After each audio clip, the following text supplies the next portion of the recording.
करवा चौथ की कथा। 7 भाई थे, उनके एक बहन थी। सभी भाई अपनी बहन से बहुत प्यार करते थे और हमेशा उसके साथ ही खाना खाते थे। जब बहन की शादी हो गई तो बहन ने करवा चौथ का व्रत किया। सभी भाई शाम को खाना खाने बैठे तो अपनी बहन को खाने के लिए बुलाया। तब बहन ने कहा कि आज मेरे चौथ माता का व्रत है। तब भाइयों ने सोचा कि चांद पता नहीं कब तक उदय होगा, अपनी बहन तो भूखी है। उन सब ने उपाय सोचा और पहाड़ पर जाकर आग जलाए और उसके आगे चालनी लगाकर चांद बना दिया और बोले कि बहन चांद उगाया। वह अपनी भाभीियों से बोली कि चांद उगाया। तो भाभियां बोली कि ये चांद आपके लिए उगा है। वह भोली थी, नकली चांद के अर्घ देकर भाइयों के साथ खाना खाने बैठ गई। उसने जैसे ही पहला ग्रास तोड़ा तो उसमें बाल आ गया। दूसरा तोड़ा, इतने में उसके ससुराल से बुलावा आ गया कि लड़की को तुरंत ससुराल भेजो। जब माँ ने बेटी को विदा करने के लिए कपड़ों का बक्सा खोला तो उसमें भी सबसे पहले काला कपड़ा ही निकला। तब माँ बहुत डर गई। उसने अपनी बेटी को एक चांदी का सिक्का देते हुए कहा कि तुझे रास्ते में जो भी मिले उसके पैर छूती जाना और जो तुझे सुहागन होने का आशीर्वाद दे उसे ये सिक्का दे देना और अपने पल्लू पर गांठ बांध लेना। वो पूरे रास्ते ऐसा ही करती गई, पर किसी ने उसे सुहागन होने का आशीर्वाद नहीं दिया। जब वह अपने ससुराल पहुंची तो बाहर उसकी जेठूती खेल रही थी। उसने उसके पैर छुए तो उसने सदा सुहागन का आशीर्वाद दिया। तो उसने सिक्का जेठूती को दिया और पल्लू पर गांठ बांध ली। जब घर के अंदर गई तो देखा कि उसका पति मरा पड़ा है। जब उसके पति को जलाने के लिए ले जाने लगे तो उसने नहीं ले जाने दिया। तब सबने कहा कि गांव में लाश नहीं रहने देंगे। तो गांव के बाहर एक झोपड़ी बना दी। वह उसमें रहने लगी और अपने पति की सेवा करने लगी। रोज घर से बच्चे उसे खाना दे जाते। कुछ समय बाद माघ की चौथ आई तो उसने व्रत किया। रात को चौथ माता गाजती गरजती आई तो उसने माता के पैर पकड़ लिए। माता पैर छुलाने लगी, बोली 7 भाइयों की बहन घनी भूखी, मेरे पैर छोड़। जब उसने पैर नहीं छोड़े तो चौथ माता बोली कि मैं कुछ नहीं कर सकती, मेरे से बड़ी वैशाख की चौथ आएगी, उसके पैर पकड़ना।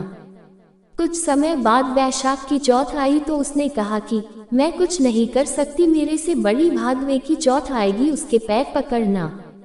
जब भादवे की चौथ आई तो उसने भी यही कहा कि मैं कुछ नहीं कर सकती, मेरे से बड़ी कार्तिक चौथ है, वो ही तेरे पति को जीवन दे सकती है, लेकिन वो तेरे से सुहाग का सामान मांगेगी तो तू वो सब तैयार रखना। लेकिन मैंने तुझे ये सब बताया है, ऐसा मत कहना।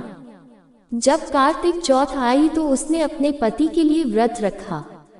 रात को चौथ माता आई तो उसने पैर पकड़ लिए तो माता बोली 7 भाइयों की लाडली बहन घनी भूखी, घनी तिसाई पापिनी, मेरे पैर छोड़। तब वो बोली कि माता मेरे से भूल हो गई, मुझे माफ कर दो और मेरे पति को जीवन दान दो। जब उसने माता के पैर नहीं छोड़े तो माता बोली कि ठीक है, जो सामान मैं मांगू वो मुझे ला कर दे। माता ने जो सामान मांगा वो उसने ला कर दे दिया। तब चौथ माता बोली कि तुझे ये सब किसने बताया? वो बोली कि माता मैं इस जंगल में अकेली रहती हूँ, मुझे ये सब बताने यहाँ कौन आएगा। चौथ माता ने मांग में से सिंदूर लिया, आंख में से काजल व चितली अंगुली से मेहंदी निकालकर उसके पति के छिटा तो उसका पति जीवित हो गया। माता ने उसके पति को जीवित कर दिया और सदा सुहागन का आशीर्वाद दिया। सुबह बच्चे जब खाना लेकर आए तो अपने चाचा को जीवित पाया। दौड़कर घर गए और सबको बताया कि चाचा जीवित हो गए। सब लोग वहां गए तो देखा कि बच्चे सच कह रहे हैं। अपने बेटे को जीवित देखकर सास बहू के पैर पड़ने लगी तो बहू बोली सासू जी आप ये क्या कर रही है? मैंने कुछ नहीं किया, ये तो चौथ माता ने किया है। हे चौथ माता, जैसे उसको सुहाग दिया वैसे सभी को देना। करवा चौथ की व्रत विधि सामग्री कुछ इस प्रकार है। रोली, मोली, पताशा, चावल, गेहूं, करवा, पानी का कलश, लाल कपड़ा, चांदी की अंगूठी, एक ब्लाउज पीस। पूजा। कार्तिक कृष्ण पक्ष की चतुर्थी को करवा चौथ का व्रत रखा जाता है। यह व्रत सुहागिन महिलाएं अपने पति की लंबी आयु व स्वस्थ जीवन के लिए करती है। इस दिन एक करवा या गिलास लेकर उसमें चावल भरे, उसमें एक सिक्का व एक पताशा डाले व लाल कपड़े से बांध दे।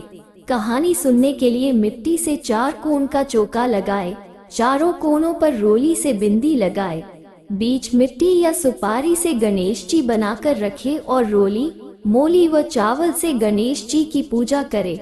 अब चौके के ऊपर करवा रखे, उस पर ब्लाउज पीस रखे, पानी का कलश, पताशा व चांदी की अंगूठी रखे, अपने हाथ में 4 गेहूं के दाने लेकर कथा सुने। जब चौथ की कथा सुनने के बाद जो 4 गेहूं के दाने हैं उसे तो रात में चांद को अर्घ देने के लिए रख ले व दूसरे 4 दाने लेकर गणेश जी की कहानी सुने और उसके बाद सूर्य को अर्घ दे। जो चांदी की अंगूठी हमने पूजा में रखी थी उसे भी अर्घ देते समय हाथ में ले लेवे।